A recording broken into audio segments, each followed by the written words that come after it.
उनकी बयानबाजी से मुझे दुख है। कोई भी हिंदू उनकी बयानबाजी से, भाषण से खुश होने वाले नहीं है, जहां तक कि नाराज ही होवे। क्या गजब की भाषण दी है, बयानबाजी की है। ये संगठन जिस मूल उद्देश्य से बना है वो पूरा प्राप्त हो चुका है। मेरा अभियान, संघर्ष, आंदोलन खिलाफ बस राम मंदिर तक, यानी बाबर,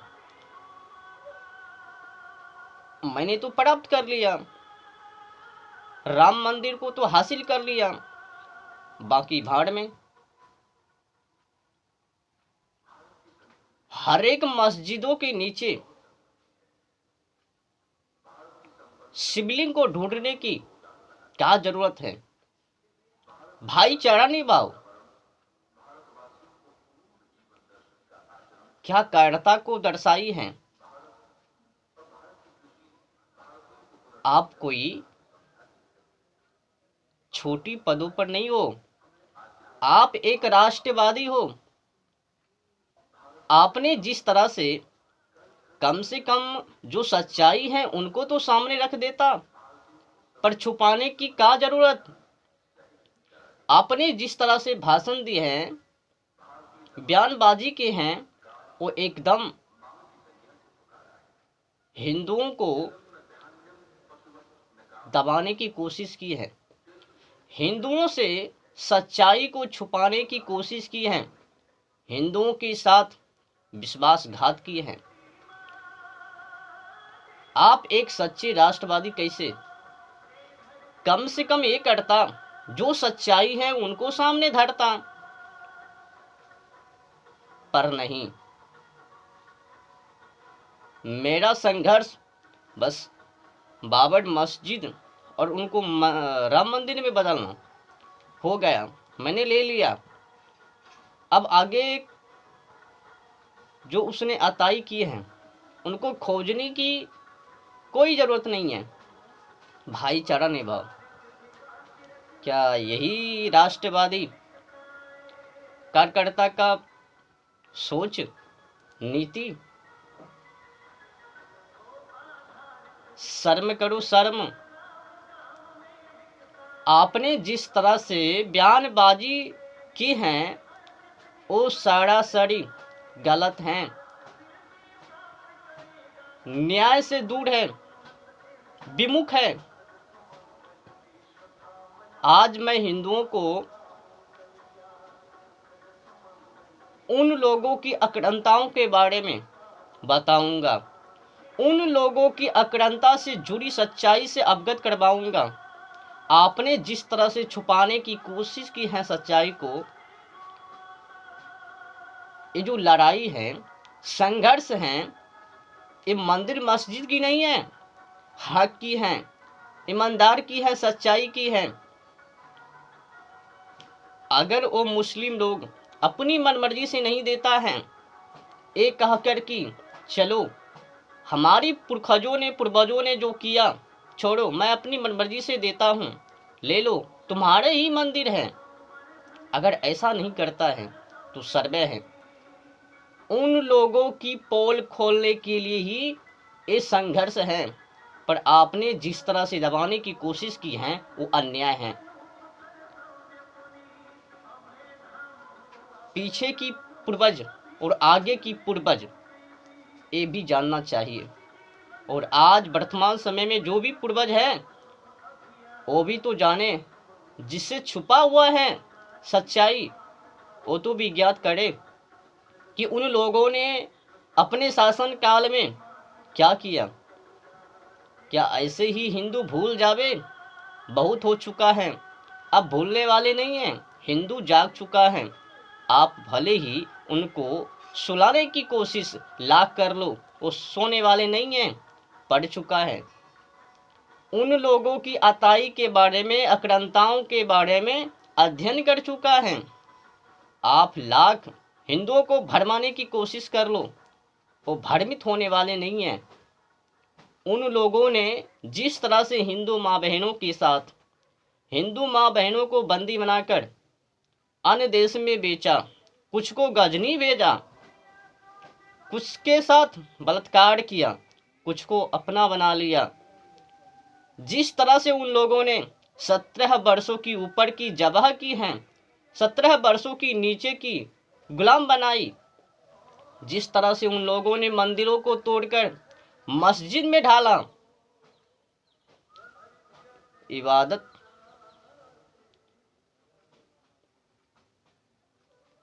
जिस तरह से उन लोगों ने मंदिर पुजारियों को, पंडित पुजारियों को तबाह किया, या फिर अपने बमपंथी में दीक्षित किया, या फिर उनको भंग किया, आज उन्हीं का परिणाम है। जब जब मंदिर मस्जिद होवे, जब जब मस्जिद के नीचे से मंदिर मिलवे, तो उनका इतिहास खोजवे, जो ही उनका इतिहास खोजवे तो ही सच्चाई सामने आवे। इसीलिए होने दीजिए उन लोगों की काला नामा समाज के सामने प्रत्यक्ष रूप से सजा होनी चाहिए। पर आपके भाषण से ऐसा लगता है कि कोई राष्ट्रवादी नहीं, कोई कायरता बोल रहा है, जो थर थर कांप रहे हैं सच्चाई से, सच्चाई को सामने लाने उनसे डर रहे हैं। ये तो राष्ट्रवादी, उनकी तो भाषा नहीं है। आप राष्ट्रवादी हो, कोई छोटी कन नहीं,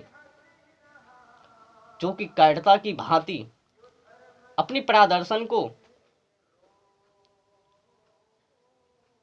आज मैं कुछ इतिहासों से जुड़ी उन लोगों की अक्रांताओं के बारे में उनकी सच्चाई से अवगत करवाऊंगा।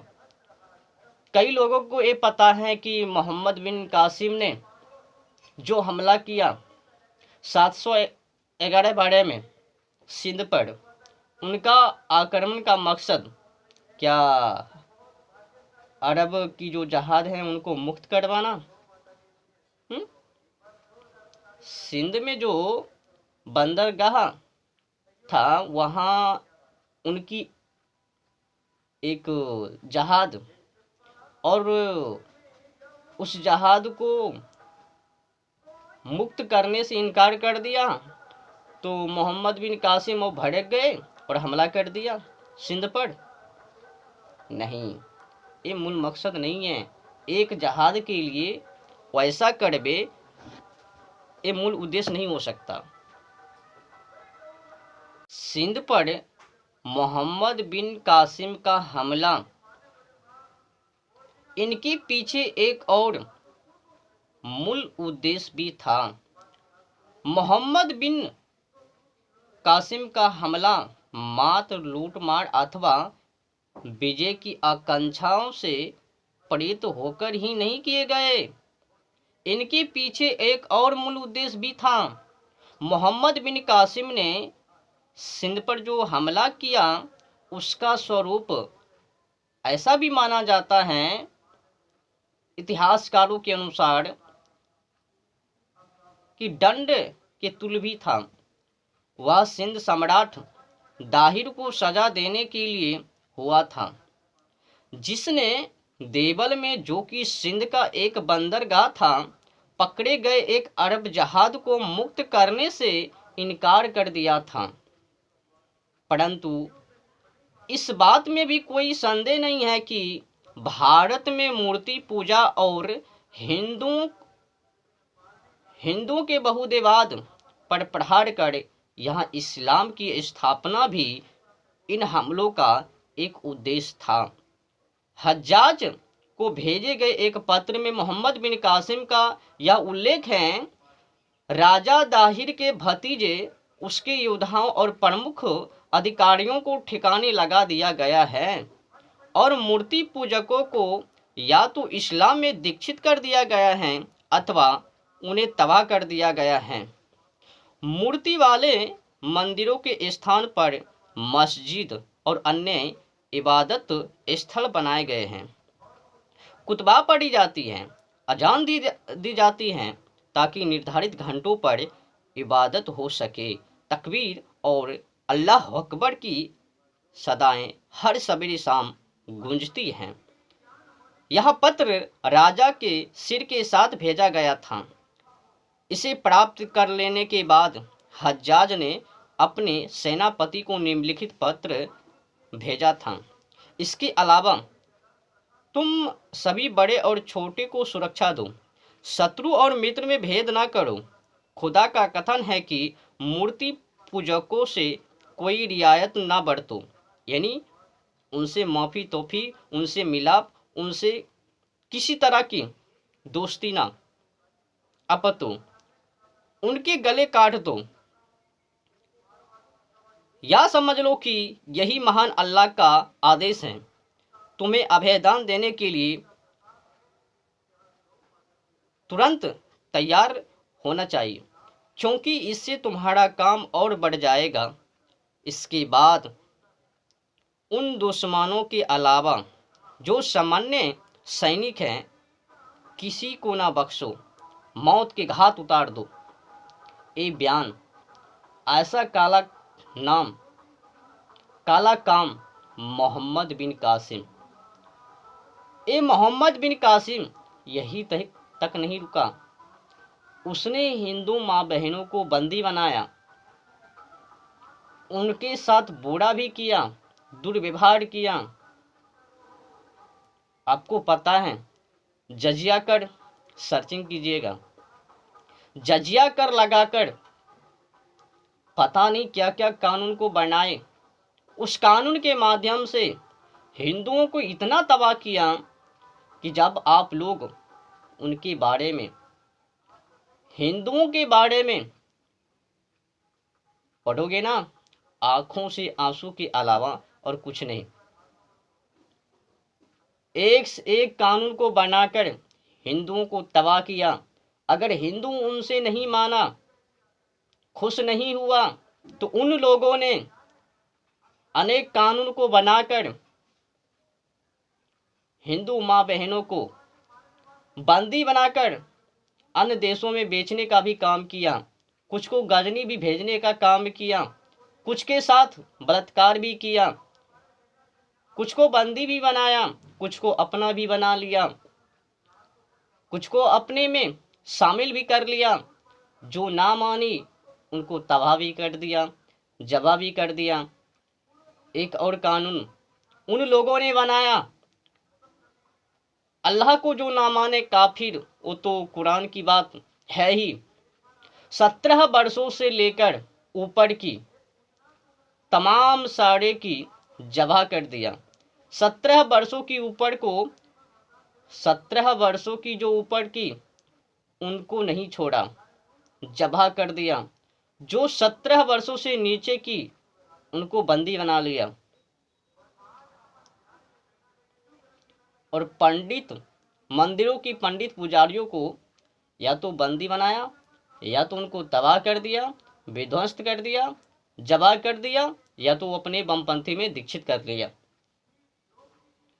और उस मंदिरों को, जिसमें पुजारी, उस मंदिरों को अपने मस्जिद में बदल लिया। क्या ये इस तरह की तबाही छुपाया जा सकता है? बिल्कुल नहीं। आज जो लड़ाई है, ये लड़ाई ईमानदार की है, सच्चाई की है। उन लोगों की कालानामा समाजों में साझा होनी चाहिए। लोगों को पता होनी चाहिए कि उन लोगों ने अपने शासन काल में क्या किया हिंदुओं के साथ। आपको बता दूं, उन लोगों ने अपने शासन काल में, मुस्लिम आक्रांता शासन काल में ऐसा कानून बनाया, अगर हिंदू के मुख में मैला फेंके, मलमूत्र फेंके, थूक दे तो चुपचाप हिंदू ले ले, नहीं तो ऊपर की। अगर हिंदुओं से उनके अधिकारी, कर्मचारी सोना मांगे, चांदी मांगे, बेटी मांगे, कन्या मांगे, वो खुशी से दे, नहीं तो ऊपर। या बंदी, वही उनका बंदी घर। ऐसा कानून, क्या ये सब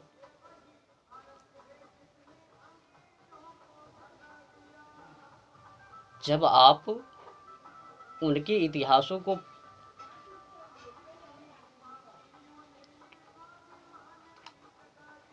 और आगे मोहम्मद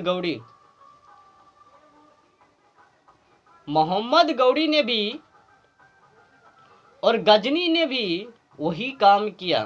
उनका भी मकसद मंदिर को तोड़ना नहीं, यहाँ पर इस्लामिक का झंडा, हिंदू माँ बहनों को तबाह करना, रेप करना, बलात्कार करना, उनको अपने में शामिल करना, बेचना,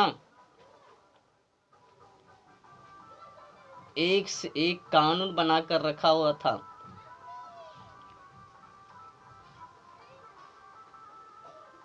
मोहम्मद बिन कासिम, मोहम्मद गजनी, मोहम्मद गौरी और कुतुबुद्दीन ऐबक, इसने भी उसी तरह से धर्मांतरण पर जोर दिया। अलाउद्दीन खिलजी, ये सब क्या